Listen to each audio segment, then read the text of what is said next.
হরে কৃষ্ণ। দেখো দিদি ভাইরা, আমি অর্চনা, আমাদের শাশুড়ি বৌমা রান্নাঘরে। দেখো আমি কুমড়োর ধোকা বানাবো। দেখো নতুন ধরনের রেসিপি। বড় ছোট অনেকে কুমড়ো সবজি খেতে চায় না, কিন্তু আমি যেইভাবে ধোকাটা বানাবো ওইভাবে যদি কুমড়ো দিয়ে ধোকা বানানো যায় সব খাবে, বুঝতেই পারবে না, এত সুন্দর খেতে লাগবে। একবার খেলে বারে বারে খাবে বলে ঠিক করবে। দেখো একটু মুগের ডাল ভিজে রেখেছিল 2 ঘন্টা আগে, মুগের ডালটা বেটে নিয়েছি। এবারে দেখো কুমড়োটা ভালো করে ধুয়ে দেখো এইভাবে নিচুড়ে আমি কুমড়োটা এতে দিয়ে দেবো। আমার যদি এই ধোঁকাটা ভালো লাগে তোমরা ভিডিওটা প্রথম থেকে শেষ পর্যন্ত দেখবে। তোমাদের অনুরোধ রইল দেখার জন্যে। সকলের সঙ্গে শেয়ার করবে, একটা লাইক দিবে, আমাদের কমেন্ট করবে কেমন আমাদের এই কুমড়োর ধোকাটা কেমন হয়েছে। আমাদের চ্যানেলটা তোমরা কে নতুন বন্ধু আমাদের চ্যানেলটা সাবস্ক্রাইব করে নেওয়ার অনুরোধ রইল। আমি এটা নিচুড়ে রেডি করে তোমাদেরকে আবার দেখো দিদি ভাইরা, কুমড়োটা নিচুড়ে আমি দিয়ে দিয়েছি। এবার পরিমাণ মতো নুন দিয়ে দেবো, একটু আদা দিয়ে দেবো। আর আমাদের সব রকম ভাজা রেসিপির জন্য মশলা করা আছে, মশলা একটু দিয়ে দেবো। দিয়ে এটাকে মেখে তোমাদেরকে আবার দেখাবো। দেখো দিদি ভাইরা, কুমড়োর ধোঁকাটা বানাবার জন্য আমি কড়াই একটা জল বসিয়ে দিয়েছি, একটা স্ট্যান্ড দিয়েছি। এতে আমি একটা থালাতে তেল বুলিয়ে আমি ব্যাটারটা ঢেলে দিয়েছি, দিয়ে ট্যাপ ট্যাপ করে নিয়েছি। নিয়ে এই যে বসিয়ে দিলাম, দিয়ে একটা চাপা দিয়ে দেবো। দিয়ে তোমাদেরকে আবার দেখাবো 10 মিনিট পর। দেখো আমি কুমড়োর ধোঁকাটা বানাবার জন্য যে মশলাটা করব তোমাদেরকে দেখাচ্ছি। দেখো কাঁচা লঙ্কা, 4টে এলাচ, সাদা তিল, পোস্ত, কাজু বাদাম, সাদা সর্ষে, এই যে টক দই, এখানে এই যে আদা বাটা, আর এখানে একটা টমেটো।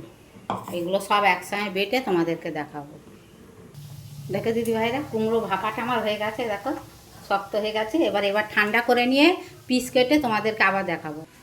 দেখো দিদি ভাইরা, সুজির পিসের মতো আমি তুলে নিয়েছি। তেল বসিয়ে দিয়েছি, গরম হয়ে গেছে। এবারে আমি একটা একটা করে ছেড়ে দেবো। এই ধোঁকাগুলো এত সুন্দর খেতে লাগে, দেখে দিয়েই ভাত খাওয়া যাবে, রুটি পরোটা সব দিয়েই খাওয়া যাবে।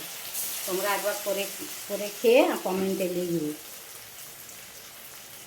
দেখো দিদি ভাইরা, একবারেরটা আমার ভাজা হয়ে গেছে। আমি আর একবার তুলে দেবো, দিয়ে তোমাদেরকে দেখাবো। দেখো দিদি ভাইরা, আমার কুমড়োর ধোঁকাটা আমার সব ভাজা হয়ে গেছে। দেখো লাল লাল করে ভেজে নিয়েছি। কড়াইতে তেল আছে, এতে দুটো আমি কালা জিরে দিয়ে দেবো ফোড়নে।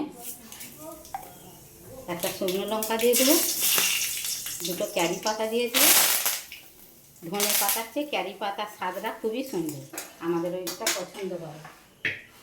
দেখো এই মশলাটা বেটে রেখেছিল, কাজু বাদাম আমাদের সব এটা দিয়ে মশলাটা ভালো করে ভেজে কষে তোমাদেরকে দেখো। দেখো দিদি ভাইরা, মশলাটা ভাজা করতে হতে আমি পরিমাণ মতো নুন দিয়ে দেবো।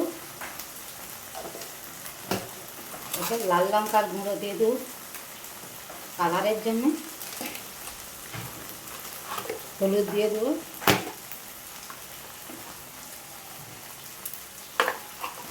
মশলা ধোয়া বাটি জলটা একটু দিয়ে দেবো, দিয়ে ভালো করে কষে তোমাদেরকে আবার দেখাবো। দেখে দিদি ভাইরা, মশলাটা আমার সুন্দর ভাজা হয়ে গেছে। দেখো তেল ছেড়ে উঠে পড়েছে তেল। এবারে আমি মিক্সির জার ধুয়ে জল দিয়ে দেবো, এমনি জলও দেবো। আমি একটু ঝোল ঝোল করবো। তোমরা আমাদের এক্সট্রা তরকারি হয়েছে, তোমরা মনে করতে পারো এতে আলু দিতে পারো। আলু দিয়েও দমের মতো হয়, খেতে ভালোই লাগে। আমি আজকে আলু দেবো না, এমনিই করবো, আমাদের অন্য তরকারি হয়েছে। দেখো দিদি ভাইরা, ঝোলটা আমার ফুটে গেছে। আমি একটু নিরামিষ তরকারি, আমি একটু স্বাদ মতো চিনি দিয়ে দেবো। দিয়ে আমি এই ধোঁকাগুলো সব ঢেলে দেবো। দিয়ে আমি একটু ঝোল ঝোল করবো, জোরটা কমিয়ে দেবো। দিয়ে একটু ফুটলে তোমাদেরকে আবার দেখাবো। দেখো দিদি ভাইরা, আমার কুমড়োর ধোঁকাটা হয়ে গেছে। এবারে আমি ওপরতে একটু গরম মশলা দিয়ে দেবো। দিয়ে দেখো আমি গ্যাসটা নিভিয়ে দিয়েছি, দিয়ে একটু ঘি দিয়ে দেবো।